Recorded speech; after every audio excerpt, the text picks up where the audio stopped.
you attack our policemen and security agencies, you are attacking the Republic of Kenya.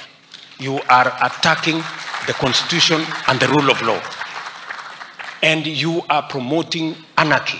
And you are promoting destruction in the Republic. And that is a no-go zone. That is not acceptable. Wale watu wanajaribu kuchochea ati askari wetu, ati wamefanya makosa kulinda haki, kutetea haki. Tuko na askari wengi, zaidi ya 300. Wengi wako hospitalini, wameumizwa, wamepigwa mawe, wameumizwa na hata marisasi, wakichunga mali na maisha ya wananchi wa Kenya kutoka wakora na wahuni na watu ambao wanataka kuharibu usalama na kuharibu mali na kupoteza maisha ya Wakenya.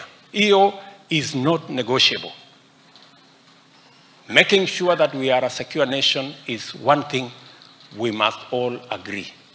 Everything else we can negotiate, but we cannot negotiate the security of the Republic of Kenya. That one is not negotiable. Sio kama tunaelewana. Tuko pamoja.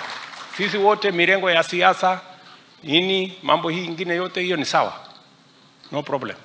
Lakini vita, kupiganisha watu, kuharibu mali, hapana. Hiyo haitafanyika Kenya. Haitawezekana. Niliwaambia hawa jamaa Mungu atatusaidia, Reggae itasimama. Si ilisimama? Niliwaambia pia hii maandamano itasimama. Haiwezi kuendelea na vita na kuharibu mali ya watu. It will not happen.